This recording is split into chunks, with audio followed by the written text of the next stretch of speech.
Good evening, everyone, and welcome to the Debate Debrief. I will be your host for tonight, Lauren Chen, and with me is party leader of the People's Party of Canada, Maxime Bernier, Hello. and as well as candidate for the Westmount NDG riding, David Freyheit. Yeah. There we go. Good start. I'll say hello to everyone watching on my channel.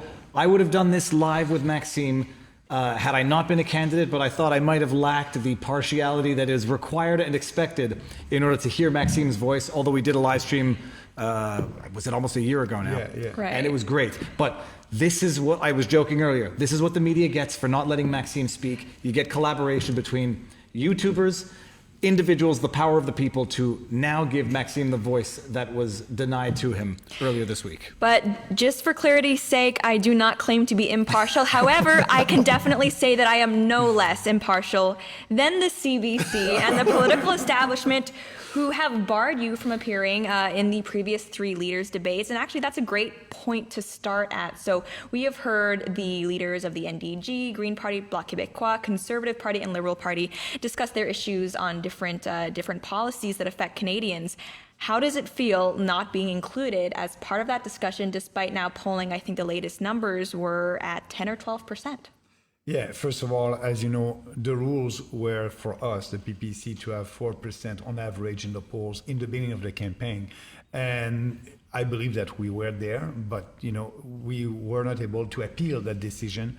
So that being said, I campaigned all across the country. I was on the trail and speaking to people. But the worst of that is because there's still a lot of people that don't know that they have an option, don't know that the PPC exists. So for me, being there yesterday, I was not there, but that would have been a nice opportunity for me to express our point of view to more Canadians.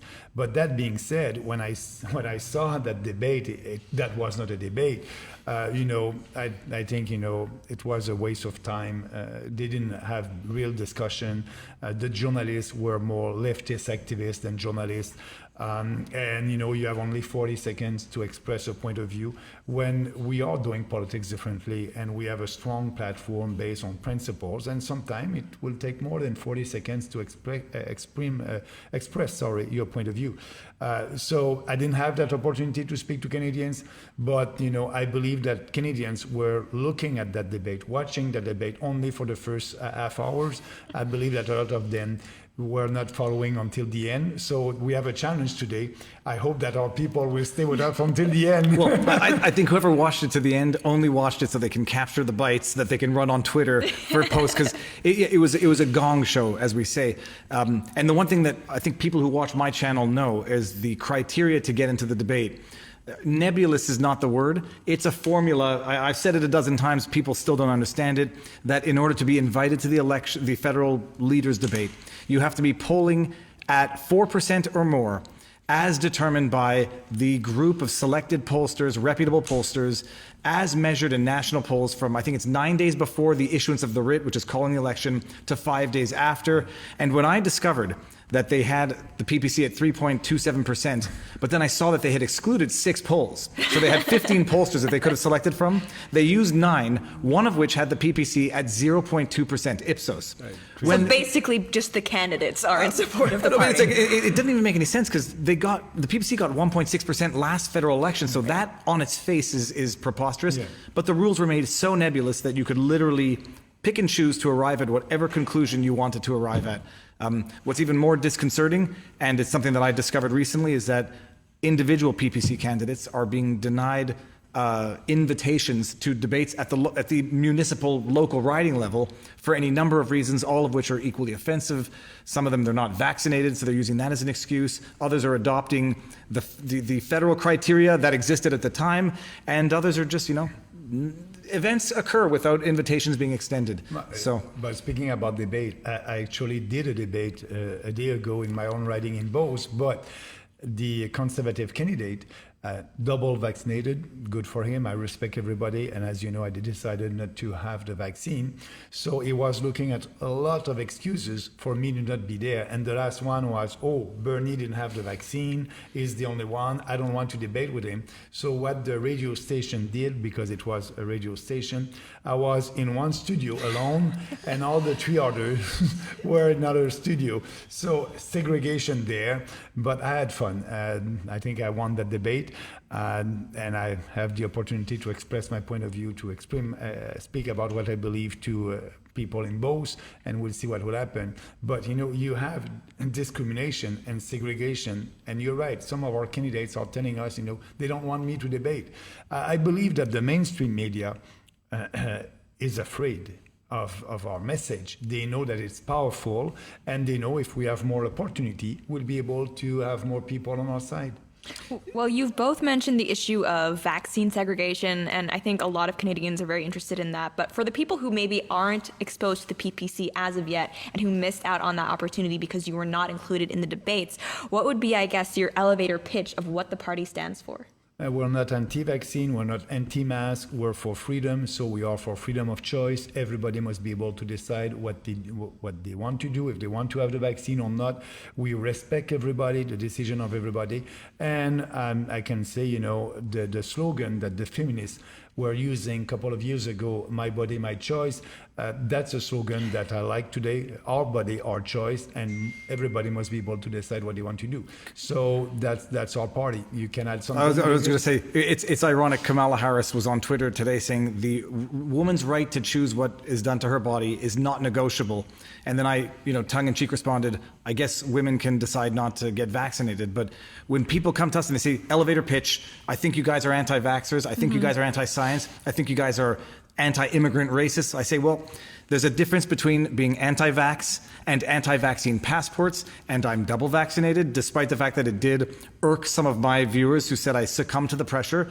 Everyone's going to feel the way they want. I made my own decision. I thank you that you accept me around your table. No, but the political cowardice to exploit, to weaponize the vaccination status to avoid debate, as if even assuming you might be carrying something, Maxime, the asymptomatic, pre-symptomatic person poses such an existential threat that you can't sit in the same room not knowing that it's been weaponized and politicized for political purposes and for the individuals who try to get out of a debate for political cowardice purposes. But my three-line elevator pitch, we're not anti-vaccine, we're anti-vaccine passports, and that just means being pro-constitution and respecting rights, not anti-science.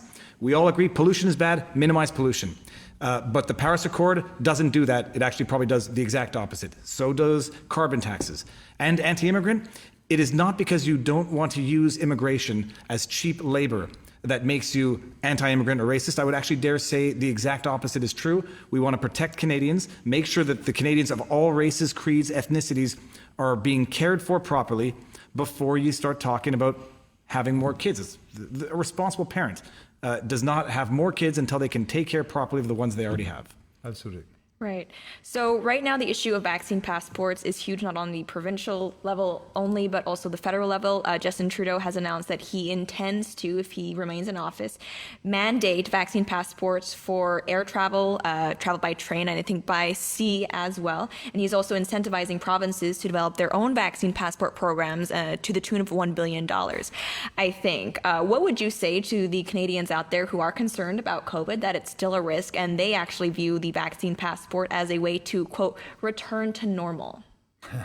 It is not the case. Actually, in Quebec, they call the vaccine passport the freedom passport.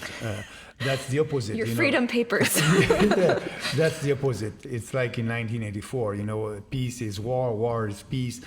So I'm tired of all that. The reality is that is happening right now in this country. It is a discrimination. It is segregation. And actually, every Canadian is in the same boat. Everybody can spread the virus. That's important. Yes, I understand that people who decided to take the vaccine, their risk to spread the virus is minimum, but everybody can do that. So why doing that discrimination? And it's not based on science anymore. It's based on big government control. And I believe that now you'll have in Ontario, they will come with the vaccine passport before the end of this month. And for me personally, I won't be able to travel after this election because Trudeau said it will be enforced maybe in beginning of October or something like that. But I can tell you, I will travel and I will fight that. I went into jail because I did a political gathering in a park. It was unconstitutional, illegal, unfair, everything. And I will travel in Canada. And that's my right. That's my constitutional right. You're a lawyer, David. You know it. I know what I believe the law says, and I know what I believe about these measures. But imagine also just the utter hypocrisy. You are put in jail for hosting a rally of a few dozen people in a park in Alberta. Eight. Literally, it was either 3 days before or 3 days after Trudeau, Ford have a massive 1,000-person rally in Ontario as a result of that terrible incident that occurred, the individual who drove his car into the family. So, it's a political opportunism where, they'll make exceptions when they want to, and then they will come down with the full fist of fury when they want to. But the vaccine passport, I haven't used it yet, but I've been thinking it's like Jerry Maguire. Show me the science show me the science that says that a vaccine passport does anything other than create a new limit from which the government is going to start taking your rights. We are in Canada, it's over 81% people over 12 fully vaccinated. And we were told from the beginning, 2 weeks to flatten the curve. Never going to be mask mandates, never going to be compelled vaccinations. If we just reach 70%, things go back to normal. At some point, we've said this before and I'll say it again, we're going to have to learn to live with the virus before we learn to live with injustice, because for all intents and purposes, the virus is never going to go away in as much as any virus has ever gone away. And so you're going to have to learn to live with it, take the measures to protect the actual vulnerable, not just to penalize everyone. And also learn to live with a virus, learn to live with a situation without crushing the very civil liberties that make life worth living in the first place. And you said that they were telling us 2 weeks to flatten the curve. Now I'm telling people 2 weeks to flatten the lies. And that would be important to vote the 20th of September. Imagine, it's a moving target to the point where now people think that the vaccine passport is going to help us get back to normal. How does it do that? When you're dealing with the levels of vaccination that you have now, you don't want to have a public debate. Or I call him Supreme Leader, Sunset Thief, and now I'm calling him the Childhood Thief. François Legault says, I don't want to have a public debate on this because I don't want citizens being exposed to misinformation. And so no debate, edict, fiat, one after the other. And no debate yesterday also about that. They were on the same page, like usual on COVID-19. That's an interesting thing. We'll get into it. But the journalists, their questions presuppose the premises which are at issue here. Is the vaccine passport good for anything? But their presupposition is it's good for something. The only question is more of it better? And no one was attacking the underlying actual issues because they all agreed with each other. And it's great to have a debate when you all agree. It's just a question of how much vaccine passport, how much, $1 billion on an app. That's what I also can't get over. Don't put the $1 billion into the healthcare system. Put it into an app fund. You got to have your head examined to think that makes sense. Well, I've heard a lot of PPC supporters say that they oppose the vaccine passport system because it is anti-freedom, to which people like Justin Trudeau actually recently replied, what about my freedom to travel safely with my children? I believe he implied that those people, referring to vaccinated people, were putting us all at risk, specifically children who are currently not able to get the vaccine. I think it's anyone below the age of 12, for now. Yeah, for now. What would you say to his assertion that by being unvaccinated or by allowing the unvaxxed into these spaces, we are actually putting children's lives literally at risk? I'm telling him, do you believe in your own vaccine? The vaccine is supposed to be good for you. And I believe that it's good. If you have COVID-19, you'll have mild symptoms. We know that. So we're not putting anybody at risk. And when he said that, we are putting our own kids at risk and other kids. It's a lie, it's propaganda, it's divisive, and that Justin Trudeau is the most divisive prime minister in the history of our country, by race, by gender, and now by vaccination status. I'm fed up of that, and I believe that I'm not the only one. We are Canadians, and everybody must be unite, and that's our goal. We want to unite all Canadians under the freedom umbrella. It's for me. It's a little. Maybe I'm one step further. It's disgusting to invoke children as the tools of political propaganda. Chris Kalitza on Twitter, he writes for CNN, said the same thing today. Like, when are these people just going to get vaccinated so my 9-year-old's not at risk? Right. And I sent him the statistics. Like, you either trust the science or you don't. You either trust the statistics or you don't. And for the people saying trust the science, I flipped him the statistics of hospitalization rates of children under 12. I mean, it's insignificant. Not to say that when it happens, it's not serious, but it happens more with the ordinary flu. The deaths from COVID, it was anywhere between 0.00% and 0.003% or 0.03.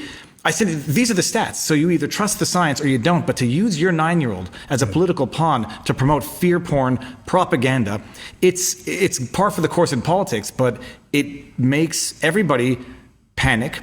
It triggers that part of the brain where people stop thinking rationally and they start looking at everyone like, unless you're vaccinated, you are an existential threat to my 9-year-old, and it's unscientific. It's just panic. And it's not based on the statistic, because now we know younger people under 20 years old, only 15 of them, it's too much, but only 15 of them died from COVID, and the majority of them had comorbidities. 15 on 27,000 people who died from COVID here in Canada. So there's more young people below 20 years old that are dying every year. 65 every year are dying from what is the disease? I don't remember the name of the disease, but there's more people who are dying than other disease than COVID-19. As far as kids go, I mean, any parent knows from experience, the ordinary flu lands kids in the hospital. So you say, like, get the vaccine and then it'll be back to normal.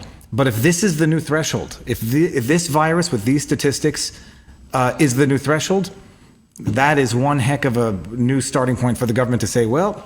And we've heard Justin Trudeau, you pointed it out, invoking the pandemic response language to climate change. It's only a question as to where they springboard from here into. And actually, that's a great transition into maybe another good topic, which is climate change. The other leaders, it seemed to be a competition as who could outregulate the Canadian economy. When it comes to things like a carbon tax or carbon caps, I think Erin O'Toole got the most flack for not having, no targets, but just simply not extreme ones enough.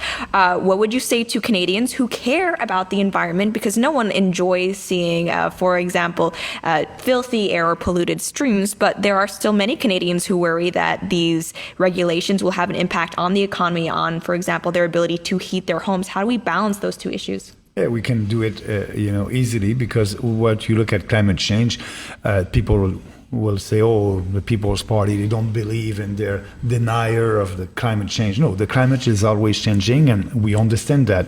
But, look at the facts. Canada represents less than 1.6% of all the global emission on the planet. So we cannot save the planet first. But Trudeau and O'Toole and all these other leaders are speaking like, we must do something in Canada because we will save the planet. And there's no climate emergency. That's being said, a carbon tax won't solve the problem, and it will be worse for Canadians. It will hurt our economy. It will hurt our way of life. And it's happening right now in this country. So yes, all these three leaders were the same on that. What we are saying, the good news on that, we won't do anything on carbon, the carbon tax, and the Paris Accord. We won't sign that. But yes, we still have in Canada lakes that are polluted, rivers that are not clean. So we must do something there. We will take concrete actions for the environment, but we won't impose a tax to fight climate change, and we won't give money to African countries under dictatorship to fight climate change. Because I believe that these dictators, I'm pretty sure that they don't put the money over there to fight climate change. It's the easy demonizing, like anti-vax, because nobody wants to understand the nuance between vaccine passports and vax. Yeah. Anti-climate. Yeah. We all agree. First of all, I told this to Maxime when we first met. Like, if the party were anti-climate, I wouldn't be here. I love fishing. I love camping. I love Canada for that very reason. To go from there to say, well, if you don't support the Paris Accord and if you don't support carbon taxes, you're anti-environment, you're out in left field, because we know this. Canada represents, what, 1.5, 1.6% of the global emissions. Yeah. Operating on the basis that emissions are the ultimate pollution. Some people disagree, but let's operate on that basis. You could shut down Canada.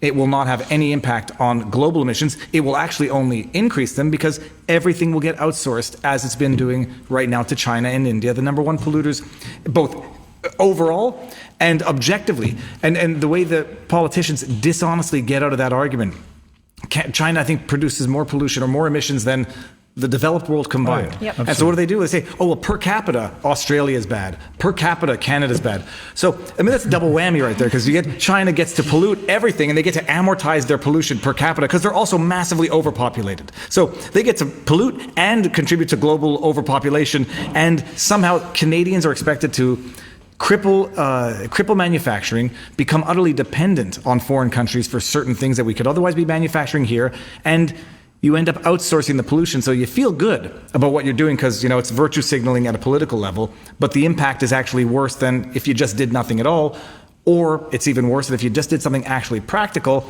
like, hypothetically, impose a carbon tariff on stuff coming in from the polluting countries, so you can bring back manufacturing. We do it well here. We do it very responsibly here. Probably, I think we could all agree, more responsibly than in China and in India. Absolutely. Mm-hmm. And bring back manufacturing, stop being dependent on foreign countries, and build our economy and protect our economy. And speaking of stopping being dependent on foreign countries, Canada, as we all know, is a resource-rich nation. We're very, very fortunate in that regard. But an increasingly divisive issue when we look at Canadians, I guess, geographically, is the issue of oil. You have a lot of Western Canadians who see this anti-oil Trudeau government, and I don't think it would be, I think even they would agree with that designation.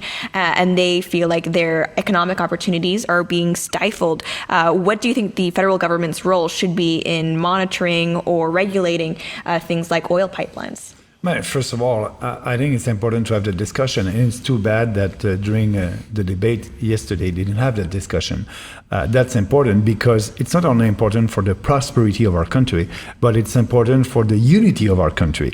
I'm traveling across the country. I know that in Alberta, there's about 30% of the population that are thinking to separate from Canada. When you have that, you must have an answer to that. Right. But the mainstream politicians don't want to touch that because they don't want to give an answer, and it's okay for them. But no, that's why I believe that people understand that we need to have a national debate about pipelines, about the prosperity of this country. And when I'm saying that yes, our party is for pipelines, we can build pipelines that will be safe for the environment and safe for the population in 2021. And everybody understand that it's safer to transport oil and gas by pipelines than by trucks or trains. So let's have that discussion. And all the gas that is going to the Trudeau Airport in Montreal on the ground, it's by pipeline from the port of Montreal. And so, we have pipelines in Quebec. And that's only the politician in Eastern Canada and in Quebec, our provincial government, that is against pipeline because they are listening to the radical environmentalists. So we need to have the discussion. We are open, and we can do that. It's a federal jurisdiction. We use the Constitution, Section 9210, and like that, the federal government will have the full authority, the full jurisdiction, and it will be able to approve pipelines projects. And I think we need that. When I'm speaking about that in Eastern Canada, in New Brunswick, they know that will create jobs over there, and in Montreal. So, but no, pipelines, the environmentalists, radical one, are saying, it's bad. But that's our position, and the other parties are the same on that. I want to say, everyone out there, if you want to have your minds blown the way my mind was blown when I first did a video on the pipeline, Google the oil pipelines in Canada, existing ones. You're going to see a network that you didn't know already exists. And so to pretend, again, like it's a new problem, is politically disingenuous. But the other issue is people like to say, okay, well, let's go green, let's go electric, and don't do at least any actual discussion about the mechanics of this. Like, okay, lithium batteries are good, except you're mining these rare earth minerals somewhere else, so you don't see the pollution. You got to charge the cars, so people don't really like to pay attention to the pollution that comes from hydro dams. Do you need to build new hydro dams, or what damage did those cause in the first place? So there is a balance, and there's a discussion that has to be had between the risks and the pollution of one form of energy versus what we refer to as green energy, without really stopping to think about what goes in to getting those minerals for those batteries, what goes into disposing them afterwards, what goes into charging them when you have them. Those all leave footprints. And so the question is finding the one that leaves the most efficient, or the combination that leaves the most efficient footprint. But you, again, demonized into not even having the discussion, because if you talk about oil, you are a radical person from out west who, whatever stereotypes they have, which does lead to the disunity of the discussed Wexit, where people are just fed up with one portion of the country dictating policy for the other portion of the country. Now, you mentioned green energy, and that was a huge topic of the debate last night. And it seems like most of the other parties are in favor of some sort of subsidy program for green energy, investing in green energy. What is your response to that? Do you think that the federal government should have a role in trying to develop these technologies? No, it would be the free market. I believe if you're an entrepreneur and you want to have support, you will try to please your consumers. So more and more people are asking for green energy, yes. So we have more electric cars right now. They are moving their production to answer that request from their consumers. The free market can do that. Yes, there's some program that can help to be able that these cars would be more affordable, but that's not the first thing that we must do in this country. We are broke. We are broke, and now they were saying spending money. Everything is about money. So let's be serious. Let's be fiscal responsible. Let's balance that budget. And maybe after that, the first priority would be to lower taxes to Canadians, and we'll look. But also, this is a shared jurisdiction with provinces. So there's program at the provincial level that promote the Canadians for buying a green electric cars. Same thing in Ontario. So why the federal government again put more programs on that? Let's clean the house. Be sure to balance the budget, and the free market will always try to answer the needs of their consumers, and that's becoming right now. You have more electric cars. I just say, like, once you also start talking about the government collecting money, then divvy out to certain entities. I mean, from what I understand, it didn't work all that well when Obama did it, and it tends to lead to corruption. It tends to lead to everyone taking their cut of the investment. There could be cost-effective ways of subsidizing, like maybe tax credits which already exist, but the idea of financing is one thing. It tends to lead to waste. But the flip side is, yes, they're already developing them in tandem. The thing is, you develop them in tandem. You don't choke one off until you're, not dependent or more dependent, or can get by with other means. And what they're trying to do is, mother is the necessity of all invention, but at some point you have to be realistic, and if you want to phase into something else, you will let that exploit over time, and we're seeing it. I mean, Teslas are everywhere now. Solar panels are everywhere, but they don't come without their own problems. It's like, people always talk about, we get rid of plastic bags, single-use plastic bags, so you get those recyclable bags. Nobody stops to think about the footprint that those bags make. How many plastic bags go into that bag? And then when that bag tears, you chuck it in the garbage, get another one. There's an equation, there's a balance that you have to talk about and figure out and calculate with all of these decisions. But when something's good, other things bad, you can avoid all discussion altogether. Yeah, I saw an article not too long ago talking about, because cotton is so resource intensive when it comes to the use of water, how it's actually bad for the environment, all of these cotton bags. So I'm just like, I just want to buy my groceries. Like, just tell me what to do, I'll do it. I don't know. And we use something called loofah baskets, great free publicity, loofah baskets, where they deliver it in plastic bins. Right. Everything's in paper bags. If it has a bag, you take it out, you put the boxes back on your porch, and minimal waste, if any. And it works great. Those plastic bins, they don't break often, and they can be used forever. The market has a way of finding it out, figuring out the solution. But the idea that you just take money to start giving to companies to do some research, and things always go sour but people always make off with some good money in the process. So I'm listening to your responses here, and I know that people maybe watching this are somewhere screaming at the screens, but you're not treating this like an emergency, like a crisis. Where is that sense of urgency? And that is something we especially saw the NDP, the Green Party, and Trudeau himself really try to drive home in the debate that these maybe extreme measures are necessary because we're dealing with an extreme situation. What's your position on that? Absolutely, you're right. There's no emergency there. There's no climate emergency, climate alarmism. No, they are using that and to push some programs and in line with their socialist philosophy. That's what they want. And I'm saying no. The urgency right now is the inflation that we are paying. If you do your grocery, 5-6% inflation, and with all that spending that these leaders are telling you that they will spend, the conservative or the liberal, they will spend money for the next 10 years. They won't balance the budget. The inflation will be worse than that, than 5-6%. We are paying right now. Inflation is a hidden tax. You cannot buy the same amount of services or goods with your money because your purchasing power is going down, your standard of living is going down, and all these establishment politicians were saying, oh no, we can spend more and there's an urgency here for green technology.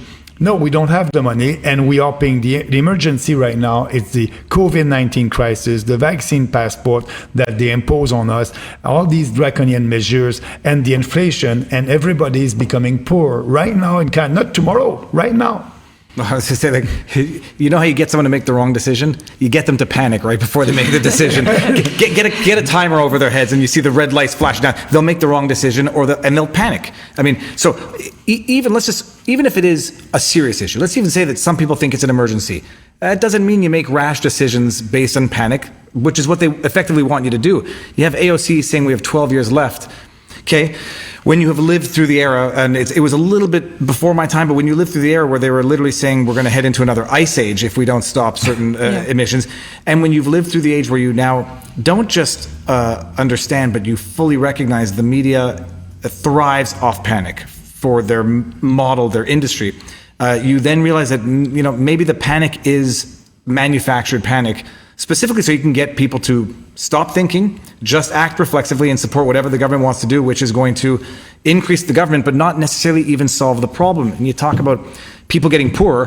What do they do when they get poorer? They start buying cheaper products, cheaper crap made in China, which actually will just exacerbate the environmental problem. So even if it is a crisis, even if it is 12 years left, which Maybe I'm an anti-climate I think it'd be denier. like 10 years it's 10 by years. now. It might be 9. Yeah. Maybe this makes me a climate denier because I think we have more than 9 years. We might have some issues. We might see some forest fires, which might have some man-made causes and not just environmental problems, as in forest management. But if that makes me a climate denier, then people will run with that. But you get people to panic. You get them to make the wrong decision, not the right one. Yeah. Well, I mean, speaking of panic, it did seem like a lot of the responses that were given at the debates, and I don't think this is me being uncharitable, is the idea of government just giving more. And we saw this when it came to the issue of child care, affordability. Some of the answers were to just give Canadians more money from the government. I have it on good authority from a very wise man that budgets balance themselves. But what would your approach be to actually trying to reduce spending of the Canadian federal government, because that involves cuts, and I think that's an issue that usually politicians don't want to touch. Yeah, they don't want to. Actually, I was not at the last debate, but I was in the election in 2019, and I was at the debate, and they have a question from Canadians, and we had a lady, and she asked a question to everybody, what will you do with my pension? That was at the debate in 2019, the same kind of questions at the last debate. And I was really happy because I was speaking the last one, and everybody, I would give you more money, yes, your pension, it's important, would be more generous. And I look at the lady, I say, nothing. I cannot. We are broke. I won't do anything for you. I won't pander to your votes. We need to have serious conversation. And now the goal is to balance the budget. But the politicians, usually doesn't like to speak like that, tell the truth. But when you're saying that, I think you gain more credibility. And yesterday they were saying, everybody was saying, we're going to give you more money to housing and all these problems. But that's not the solution. Housing, the solution is we have the Bank of Canada, that is the Bank of Canada has a target inflation of 3%. That's why also that's an impact why the houses are costly, but also immigration. You need to look at it globally. We have more immigrants, 400,000 people a year. 41% of them are going to big cities, Toronto and Vancouver. So that's put pressure on the price of houses over there. So we need to look at it globally. And the solution is not to build more affordable housing. We need to look at, because we are doing that for the last I don't know how many years, and we still have the same problem. So we must look at another solution, more in line with free markets. So that's why I was not surprised. I was, it's a politician telling you that I can give you something today, but everybody will pay for that right now or tomorrow. That was not responsible. And O'Toole actually said the same thing, because in the French debate, and he didn't say the same thing in English, but in the French debate, when he had the question about how will you balance the budget, he said, I'll do that in 10 years. Yeah, but tell us how you, and after, he was speaking like a politician, he answering the question, but you don't have the answer. But just at the end, he said, without cuts. So what he said is the budget balance itself, like today. No, it's probably can't add much. It's just you create, the bigger the state gets, the more dependent people get on it, and then the more frightened they get when you talk about cuts, because you have people who become dependent on the state. But the government is not a money-making industry. They get their money from taxpayers. So you have three choices. You get people to make more money, to pay more taxes, or you get the government to spend less money, or you get the government to make money through other means than selling weapons to Saudi Arabia type thing. And so it's one of those three options. Yeah. But there is, you've been in the government, I haven't, I just know what I see in terms of $1 billion to CBC, $600 million to the media. That buys a lot of favorable coverage. No, but you got to grease the wheels. The punchline was that he was showing unfavorable headlines, people, so no one accuses me of misinformation. There's a lot of fat to be trimmed from that government steak without even getting to essential stuff. And at some point, people might have to realize, to their own benefit, that they can probably do better for themselves than they can by being dependent on government for certain government jobs, which are, jobs that might not necessarily be value added to the overall economy when they come at a cost from taxpayers who are financing them. So, when some people lose their jobs, or at least are phased out of one job, it forces evolution in another, and it might not be to the detriment of society as a whole, or even those individuals. But man, when you find out where the government's wasting money, $150 million a year on COVID ads, billions on our media, there's fat to trim that would not take away from the quality of the meal. So don't forget foreign aid. We can save $5 billion there by cutting foreign aid and bringing back that money home. That's intolerant, Maxime. So that's the answer from the left. And I always said, we are generous Canadians, but we are able to help other countries if there's a environmental disaster or humanitarian crisis. Yes, we'd be there, but it's not our role to give money to China in a development bank over there to help China to have more influence in Africa.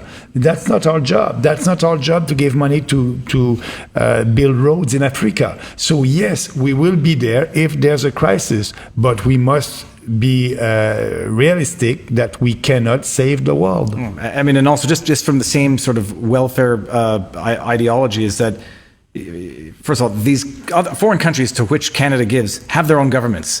And when you just give money to foreign governments that are sometimes corrupt, sometimes not spending that money properly, it doesn't cause them to be responsible. So you are actually only exacerbating the very same problems you think you're solving by giving money away to certain countries, to certain governments. You're actually exacerbating the problem. So again, it makes you feel good while you do it, but it doesn't even solve the very problem that you want to solve. And sometimes, call it tough love or just call it economic realities. If you don't give your money to certain corrupt regimes that are not even going to spend it properly, you're going to do good for both Canada and the world. Yeah. Well, we've seen from the Trudeau government that foreign aid has been a staple of his time in Canada is back. office. Canada is back, spreading the wealth everywhere, except for maybe Canada. But something else that I suppose relates to foreign development the same way is that the Trudeau government has also made it a priority to let in, like you said, many refugees. Or not even refugees, but migrants in general. We're not even talking specifically people who are fleeing war-torn or dangerous situations. Now, you have mentioned immigration in relation to the housing crisis driving up costs. There are people out there who will argue that actually on the flip side, all of these immigration numbers increasing is actually good for the Canadian economy because these are workers, these are purchasers, and therefore we're actually growing our economy. Do you think there's any merit to that argument? No, because if you look at the statistic right now, in the 400,000 people, immigrants that will come next year, 76% of them are refugees or people coming under reunification of family. Reunification of family is when a skilled immigrant is coming here because that person has a job in Canada and Canadian entrepreneur was not able to find a Canadian for that job. He or she has the right to have another person coming from another country to help. And so we call them skilled immigrants or economic immigrants. And only 24% of them are economic immigrants that are participating in our society right now, that are able to contribute to our society. And also it's easier for that person to be part of our society when you have a job. And so 76 of them are people, it can be grandmom, the uncle, and all these people that are coming, and they will participate in the society, but not now, maybe in 5 years, in 10 years, and we have to pay for that. So let's build immigration in line with our economic needs, and that's not what we are doing. It's mass immigration. We believe in sustainable immigration, and we are the only party on that subject also. But we want to have that discussion because we love this country. We don't want our country to be like in France, where there's no go zone over there and the integration is not perfect. We want people that will come here, share our values, participate in our society. That's generous. That's not selfish, and help us to build this country, not build back better. I don't have much to add. I mean, it's an interesting. I just noticed that we've gotten to a point possibly where housing prices are so high that it seems that, and Canadian purchasing power is so low that it seems that the only people who, or not the only people, but rather a substantial or meaningful portion of people who have the money to invest in Canadian real estate are not Canadian. And so that effectively takes the houses out of the market for Canadians. The price continually goes up because our purchasing power goes down because of certain government decisions, and it exacerbates the problem. What the solution is and what they're proposing now, it's interesting because, again, it's almost as though they have not been in power for 6 years, knowing this, to implement the very same solutions they're promising on the eve of an election. We've known about this for a long time. I've known about it since the last time I went to British Columbia. I got family in Toronto. We've known about this. But, the government only finds solutions to their own government-created problems on the eve of an election. It's amazing. It's an amazing phenomenon. But to play devil's advocate for people who I know are going to be saying this, doesn't talk of limiting or lowering immigration levels sort of paint Canada as a less than welcoming country? Isn't it our duty as people in a prosperous nation to open up our arms and take in people who are seeking a better life for themselves? Yeah, we are, but not everybody can be Canadians. We cannot save the world. And our immigration policy, when I unveiled that policy at the last election in 2019, a lot of immigrants were there in the room. I did that in Toronto. They agree with that because they came here by following the rules. And now it's an open bar. Everybody can come, and they don't like that. They came here and they had to follow the rules. Now it's not the same thing. And a lot of these people are not part of our society right now. We are not anti-immigration. We like the diversity of this country. We want this country to be like that, but we don't we're not like Justin Trudeau, believing in diversity and always more and more diversity. Trudeau is the guy that believes in the cult of diversity. Everybody must be different, and promoting every ethnicity, every race, and having a program. You're a black entrepreneur, you need a program. We will abolish that. If we have a program for entrepreneur, it would be for every entrepreneur, not only black entrepreneur.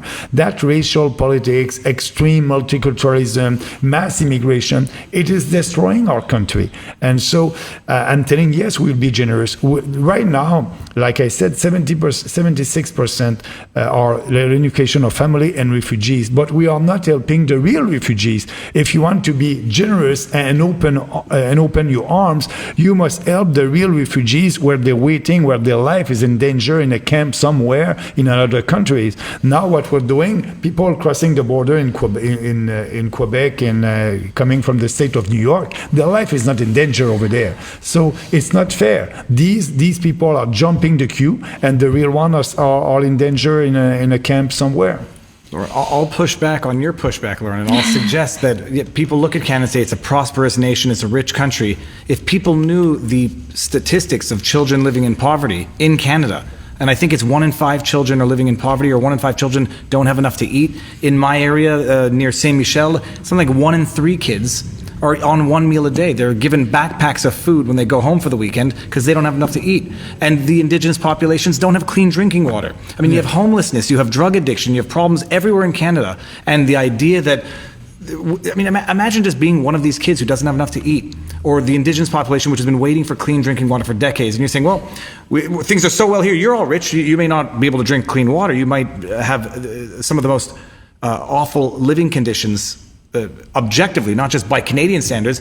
It's a rich country, deal with it. We're going to take other people in before we actually solve our own problems.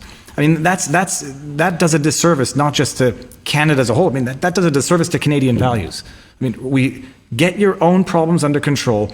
Make sure that we have it'll never be realistic, but get this hungry children, people living in poverty under control. Get clean drinking water to our indigenous populations before you start trying to play savior for the world while you're ignoring your own kids. Yeah, you're speaking like Jordan Peterson. Do your bed first in the morning, and after that, you'll be able to help yourself, and after that, you'll be able to help others. That's what you're saying. You say Jordan Peterson, you know what people are going to accuse us of. But it's an amazing thing. Like, we're just, responsible values have been demonized at the altar of the appearance of generosity, when it is in fact just penalizing everyone in the long run. Well, I mean, since there's no Liberal representation here, or NDP or Green or Bloc Québécois, I guess my question to you both is, you talk about the fact, and it's not just an assertion, it is a fact that there are Canadians who are struggling, no running water on far too many reserves in Canada. You have drug problems, homelessness, general poverty, especially exacerbated over the past 2 years, yet you are both talking about cuts and spending reductions.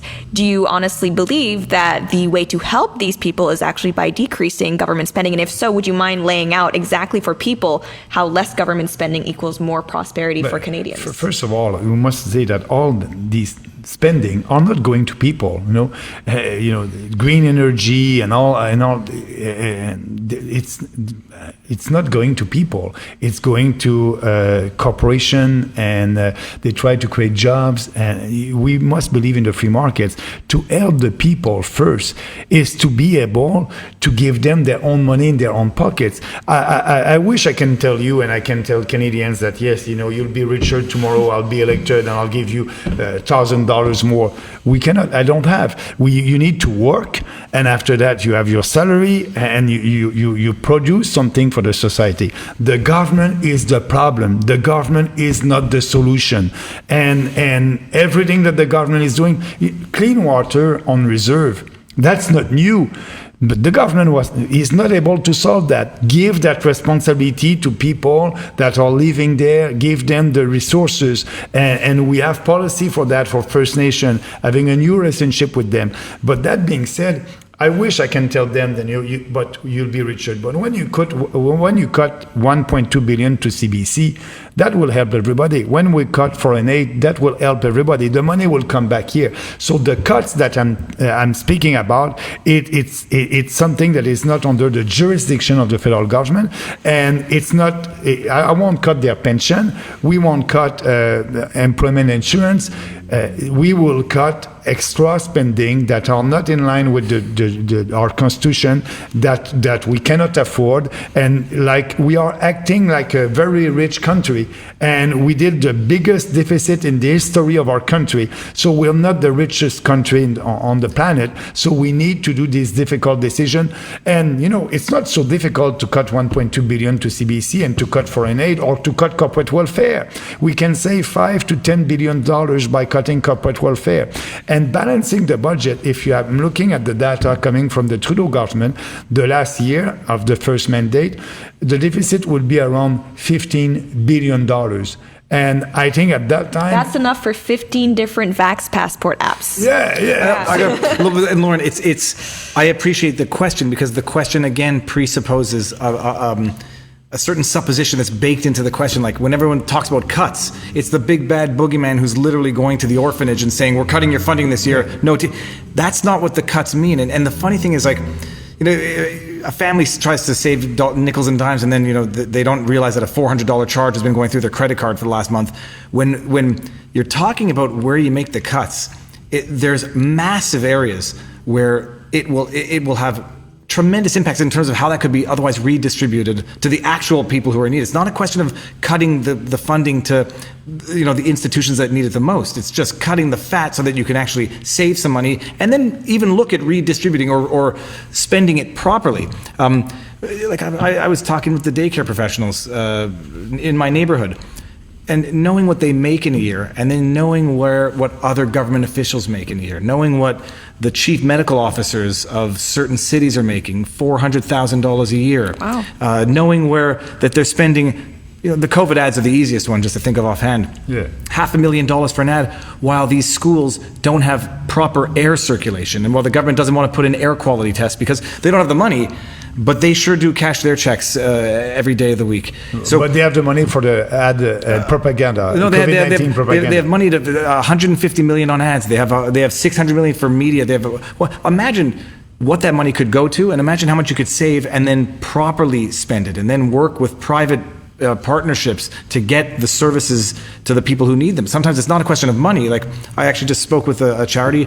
They just need food. They don't need money. I mean, I guess they could get the money with food, but there are ways to work private partnerships so that people who need it get it, and not just so that government entities, government corporations get this money in amounts that would flabbergast the average person once they find out where it goes and how much goes there. But what you just said about cutting money that is going to Canadians, that can be, an argument from the left and telling you, oh, you're bad, you're going to do that.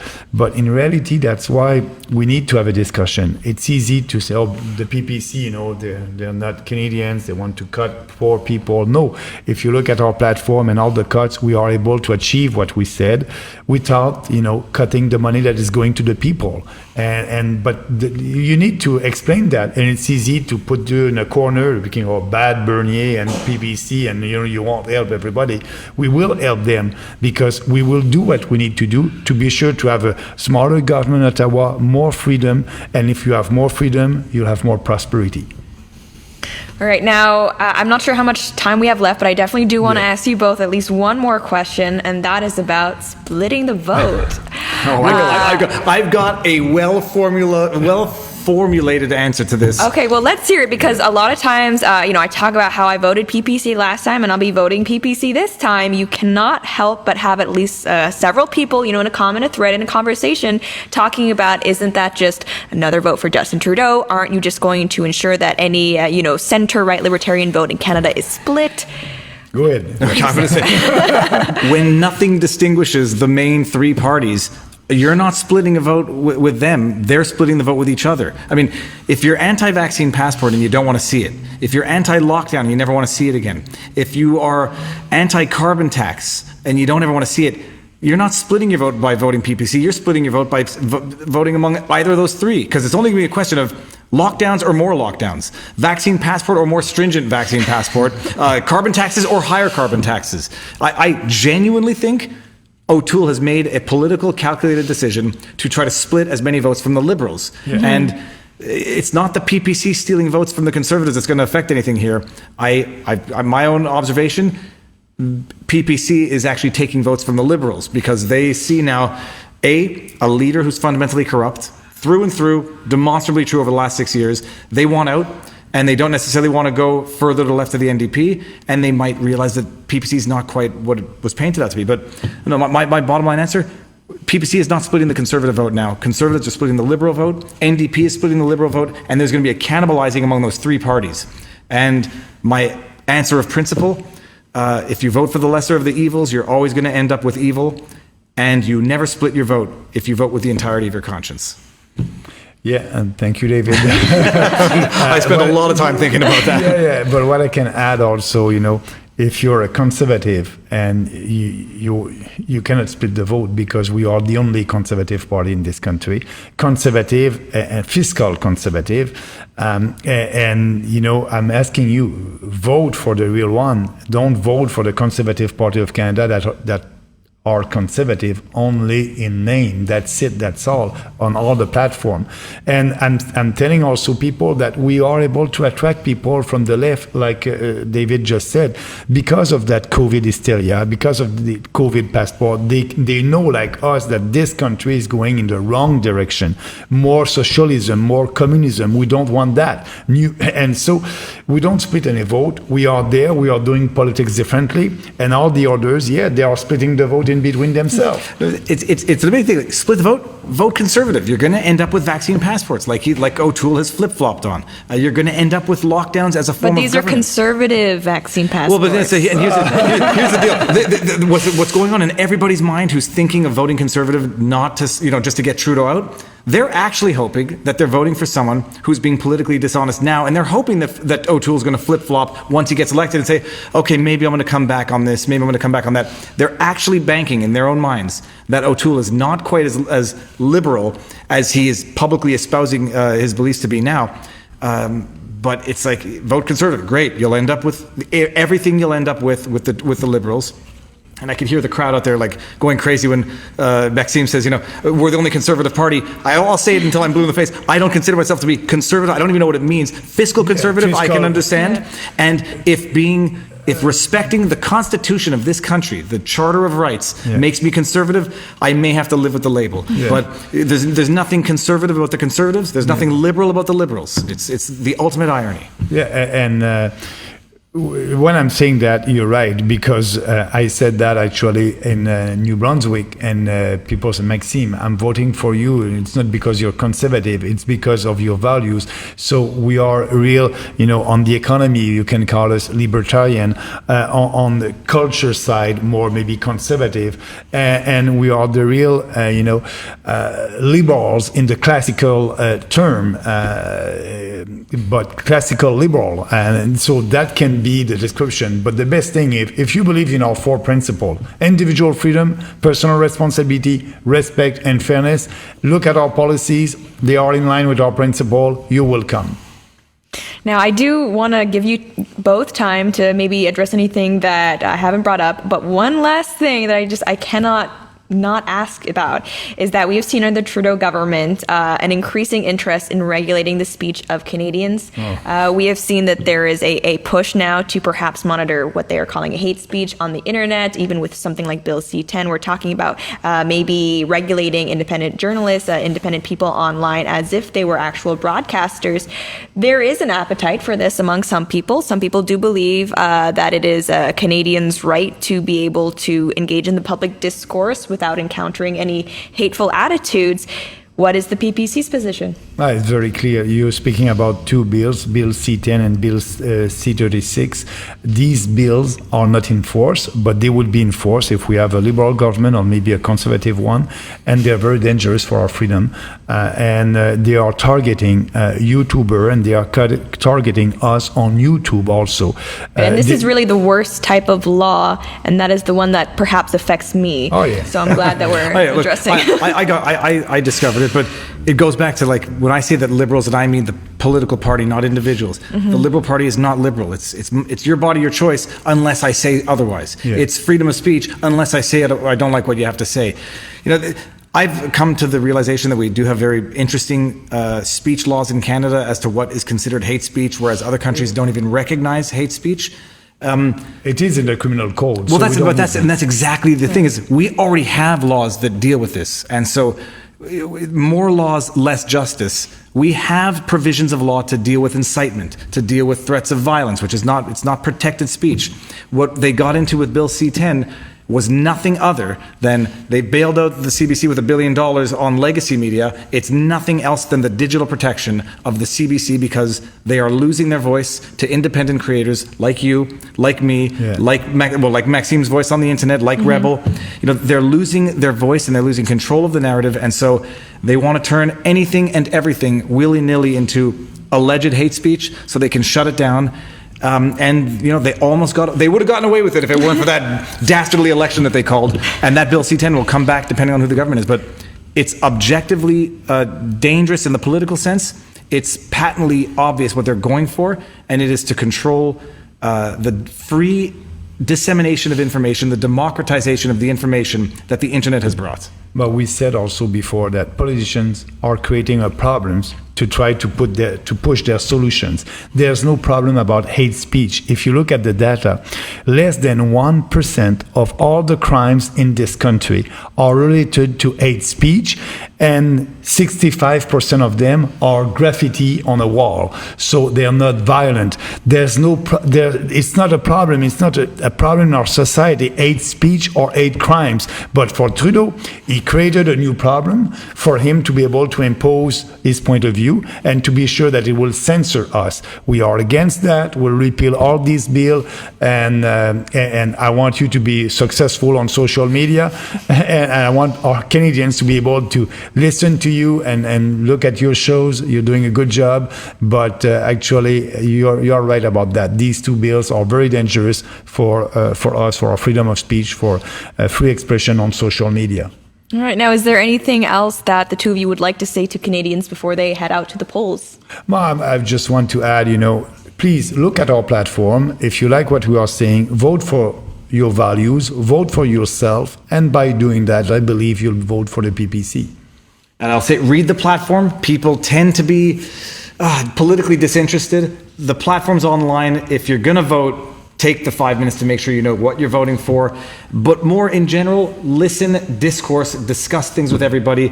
At the end of the day, the more I've discussed, the more I realize we are in agreement, as all Canadians are, on a lot more than we think we are. But when you have politicians who are out there just to sow discord, just to divide and conquer on a daily basis as a strategy to victory, you wouldn't think that. And these are divisive times, so be tolerant, but listen.